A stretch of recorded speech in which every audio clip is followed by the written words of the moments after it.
السلام علیکم ورحمۃ اللہ وبرکاتہ نحمدہ ونصلی علی رسولہ الکریم بسم اللہ الرحمن الرحیم۔ اس سے پہلی ویڈیو میں ہم یہ بیان کر چکے ہیں کہ حضور صلی اللہ تعالیٰ علیہ وسلم پر دوسری وحی نازل ہو چکی اور اللہ تعالیٰ نے اپنے حبیب صلی اللہ تعالیٰ علیہ وسلم کو پوشیدہ طور پر تبلیغ اسلام کرنے کا حکم نازل فرما دیا۔ حضور صلی اللہ تعالیٰ علیہ وسلم 3 برس تک انتہائی پوشیدہ طور پر نہایت رازداری کے ساتھ تبلیغ اسلام کا فرض ادا فرماتے رہے، اور اس درمیان میں عورتوں میں سب سے پہلے حضرت بی بی خدیجہ رضی اللہ تعالی عنہا، اور آزاد مردوں میں سب سے پہلے حضرت ابو بکر صدیق، اور لڑکوں میں سب سے پہلے حضرت علی، اور غلاموں میں سب سے پہلے حضرت زید بن حارثہ ایمان لائے۔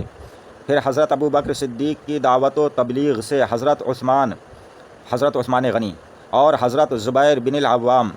حضرت عبد الرحمن بن عوف، حضرت سعد بن ابی وقاص،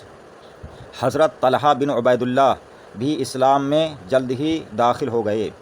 پھر چند دنوں کے بعد حضرت ابو عبیدہ بن الجراح اور حضرت ابو سلمہ، عبداللہ بن عبد الاسد، حضرت ارقم بن ارقم، حضرت عثمان بن مظعون اور ان کے دونوں بھائی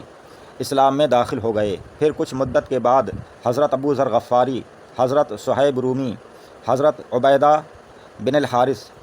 اور دوسرے کئی حضرات، جن میں حضرت عمر فاروق اعظم رضی اللہ تعالی عنہ کی بہن اور بہنوئی بھی داخل ہیں، یہ اسلام میں داخل ہو گئے۔ انہوں نے اسلام قبول کر لیا، اور حضور صلی اللہ تعالی علیہ وسلم کی چچی حضرت ام الفضل، حضرت اسماء بنت ابو بکر بھی مسلمان ہو گئیں۔ ان کے علاوہ دوسرے بہت سے مردوں اور عورتوں نے بھی اسلام لانے کا شرف حاصل کر لیا۔ واضح رہے کہ سب سے پہلے اسلام لانے والے جو سابقین اولین کے لقب سے سرفراز ہیں، ان خوش نصیبوں کی فہرست پر نظر ڈالنے سے پتہ چلتا ہے کہ سب سے پہلے دامن اسلام میں آنے والے وہی لوگ ہیں جو فطرتاً نیک طبع اور پہلے ہی سے دین حق کی تلاش میں سرگرداں تھے،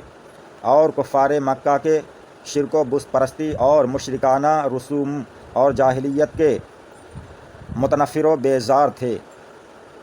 چنانچہ نبی برحق کے دامن میں دین حق کی تبلیغی سے تجلی یہ نور دیکھتے ہی یہ نیک بخت لوگ پروانوں کی طرح شمع نبوت پر نثار ہونے لگے اور مشرف با اسلام ہو گئے۔ 3 برس کی اس خفیہ دعوت اسلام میں مسلمانوں کی ایک جماعت تیار ہو گئی۔ اس کے بعد اللہ تعالیٰ نے اپنے حبیب صلی اللہ تعالیٰ علیہ وسلم پر سورہ شعراء کی آیت وَأَنذِرْ عَشِيرَتَكَ الْأَقْرَبِينَ نازل فرمائی، اور خداوند تعالیٰ کا حکم ہوا کہ اے محبوب، آپ اپنے قریبی خاندان والوں کو خدا سے ڈرائیے۔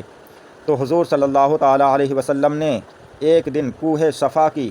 چوٹی پر چڑھ کر یا معشر قریش کہہ کر قبیلہ قریش کو پکارا۔ جب سب قریش جمع ہو گئے تو آپ نے فرمایا کہ اے میری قوم، اگر میں تم لوگوں سے یہ کہوں کہ اس پہاڑ کے پیچھے ایک لشکر چھپا ہوا ہے، دشمن ہے جو تم پر حملہ کرنے والا ہے، تو کیا تم لوگ میری بات کا یقین کر لو گے؟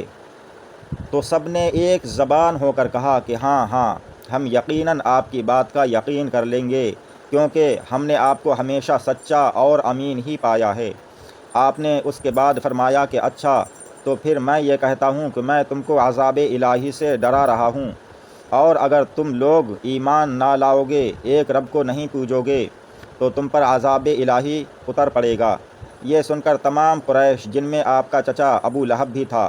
سخت ناراض ہو کر سب کے سب چلے گئے اور حضور صلی اللہ تعالیٰ علیہ وسلم کی شان میں اول فول بکنے لگے۔ اب وہ وقت آ گیا، یہ تیسرا دور جب شروع ہوا، یہ وہ وقت آ گیا کہ اعلان نبوت کے 4تھے سال سورہ حجر کی آیت فَاصْدَعْ بِمَا تُؤْمَرُ نازل ہو گئی، اور حضرت حق جل شانہ نے یہ حکم فرمایا کہ اے محبوب،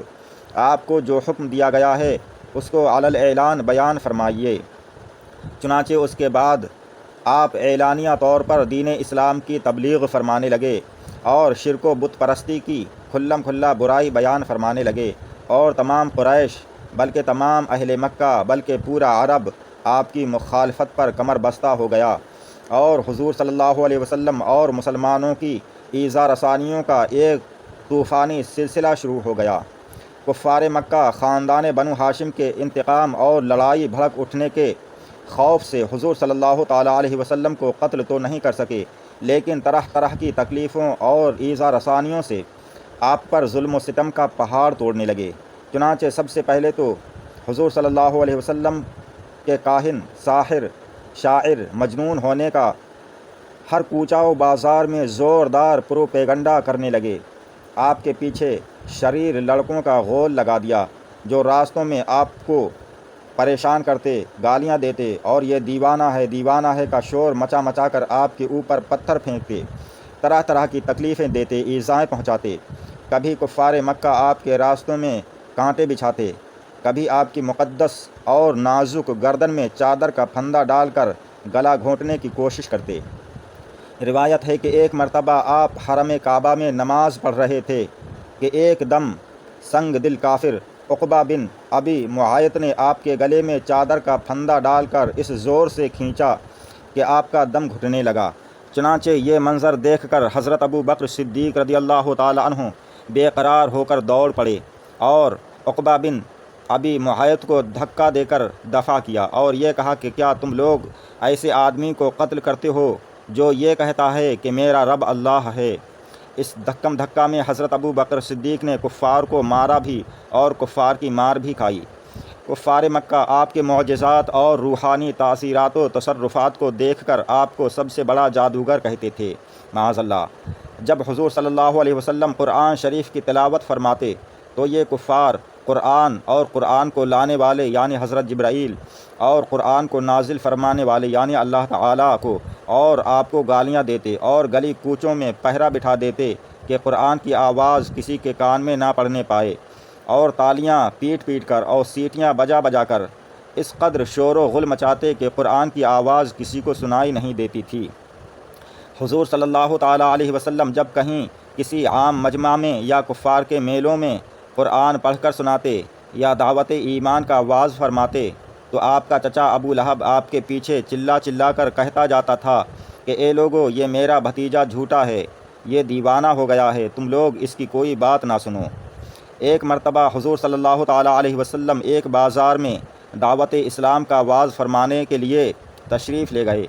اور لوگوں کو کلمہ حق کی دعوت دی تو ابو جہل آپ پر دھول اڑاتا جاتا تھا اور کہتا تھا کہ اے لوگو، اس کے فریب میں مت آنا، یہ چاہتا ہے کہ تم لوگ لات و عزیٰ کی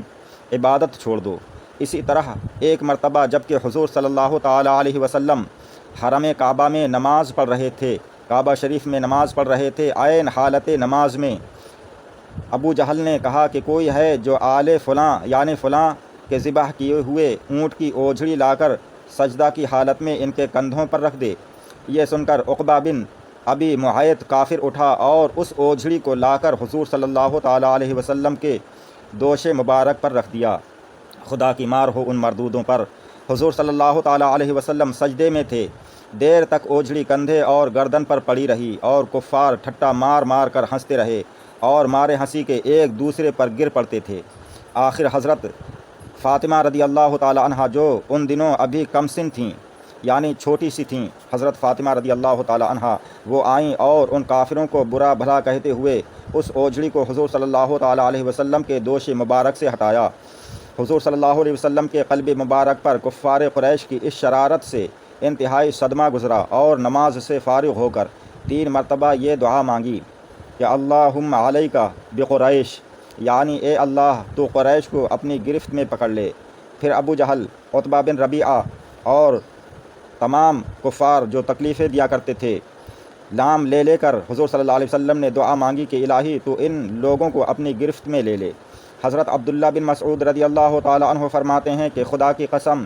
میں نے ان سب کافروں کو جنگ بدر کے دن دیکھا کہ ان کی لاشیں زمین پر پڑی ہوئی ہیں، پھر ان سب کفار کی لاشوں کو نہایت ذلت کے ساتھ گھسیٹ کر بدر کے ایک گڈھے میں ڈال دیا گیا، اور حضور صلی اللہ تعالیٰ علیہ وسلم نے فرمایا کہ ان گڈھے والوں پر خدا کی لعنت، اللہ کی لعنت ہو، مار ہو، سخت عذاب ہو ان ظالموں کافروں پر اللہ تعالیٰ کا۔ اللہ تعالیٰ ہم سب کو اپنے حبیب صلی اللہ علیہ وسلم کی سچی محبت و اطاعت نصیب فرمائے۔